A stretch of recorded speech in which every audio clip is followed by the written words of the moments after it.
chères participantes, chers participants de l'UDA, bonjour, bienvenue. Je suis heureuse de vous proposer pour cet été 2022, dans le thème de l'été, dans le thème des voyages, tout un cycle de séminaires sur justement ce goût des voyages, ce goût de la culture gastronomique hors de nos habitudes, ou cet exotisme qui s'est peu à peu installé dans notre culture gastronomique.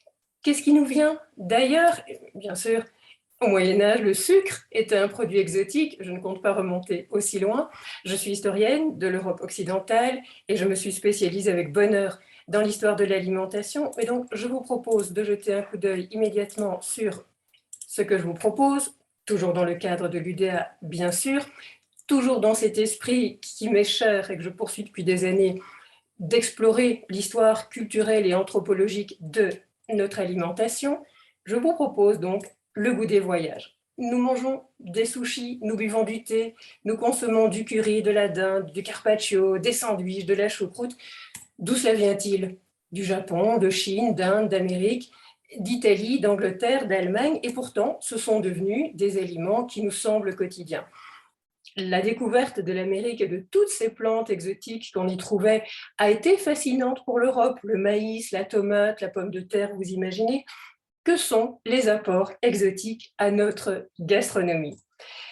Il faut imaginer clairement, et historiquement ça mérite d'être placé, que la cuisine italienne du Moyen-Âge ne contenait jamais de tomates.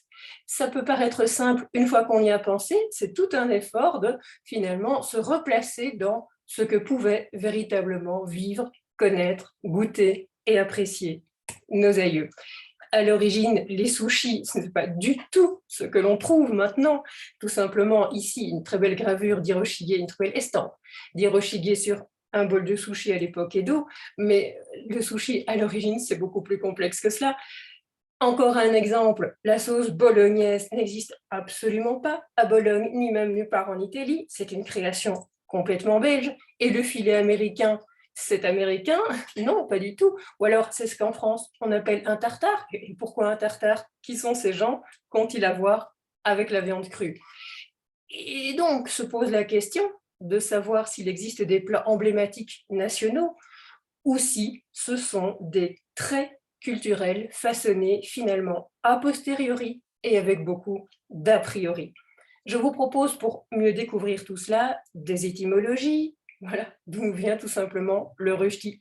C'est du dialecte de la région de Berne-et-Soleure en Suisse, par exemple. Le sushi, d'où nous vient ce fameux sushi? Voilà un sushi tel qu'on le préparait au XVe siècle au Japon. C'est un nare sushi, donc un poisson éviscéré plus du riz fermenté. Je vous propose, pour documenter tout cela, bien sûr, de l'archéologie, simplement des objets, des résultats de chantiers de fouilles de très anciennes publications comme celle-ci, des recettes évidemment, beaucoup de recettes tirées du Moyen-Âge, tirées de l'Antiquité, de la Renaissance, de tous ces merveilleux recueils de recettes dont nous disposons. Voilà ce qu'est, selon Mastro Martino au XVe siècle, une tourte bolognaise. Et ça n'a mais pas grand-chose à voir avec nos pâtes bolognaises. Voilà une autre recette dans ce cas-ci pour apprendre à redire un coq ou une poule d'Inde, gallo di India en italien, ce que nous appelons par raccourci une dinde. Mais voilà, ici, l'auteur nous signale que pour certains lieux d'Italie, on appelle cela un pan d'Inde. C'est intéressant de voir comment nos aïeux ont essayé de passer toute une série d'exotismes dans ce qui est devenu finalement notre quotidien. Les œuvres d'art, évidemment, sont là pour nous parler de toute cette conquête progressive de ce goût des voyages, de ce goût de l'exotisme, et elles abondent. Ce sera un plaisir de les présenter, de les analyser avec vous. Et évidemment, encore quelques recettes. Voilà, par exemple, l'orange originaire. Et c'est amusant, mais l'orange, elle nous vient de Chine. Ça s'entend encore très bien en néerlandais. C'est une pomme de Chine, une Cynas apple. Ici, des oranges bigarades, les seules que l'on connaissait au Moyen-Âge dans nos régions. Nous avons eu en Belgique une compagnie orientale qui allait chercher du thé au fin fond de l'Asie. Ça a disparu, mais ce sera l'occasion d'en parler.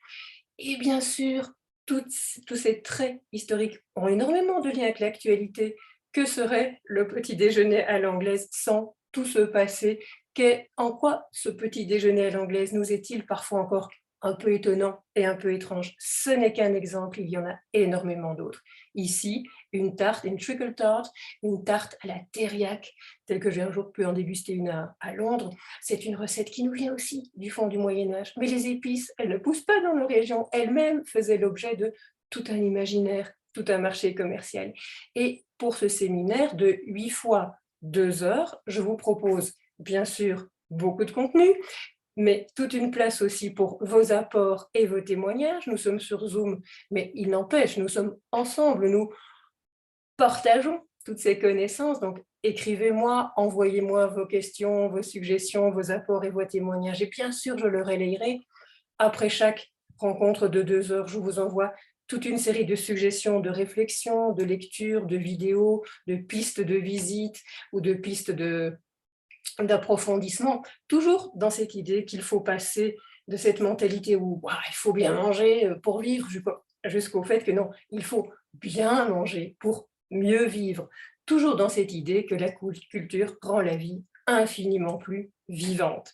Des suggestions de livres tant et plus, ça c'est un livre que j'ai eu l'honneur et le plaisir de pouvoir amener à publication justement en tant que directrice de collection chez Academia, des suggestions de visite. Voilà, et nous ferons une visite en direct dans ce séminaire qui sera préparé en septembre 2022. Donc, pour clôturer le cycle, nous organiserons avec l'UDA une visite thématique que je guiderai, bien sûr, dans les collections permanentes des musées Art et Histoire, notre cher musée du cinquantenaire à Bruxelles, pour parler de toute une série d'objets qui sont dans le musée, en art décoratif et dans les collections permanentes, justement pour évoquer tous ces liens avec l'alimentation et la nourriture. Alors je vous dis à bientôt pour partager tous ces beaux sujets. Au revoir.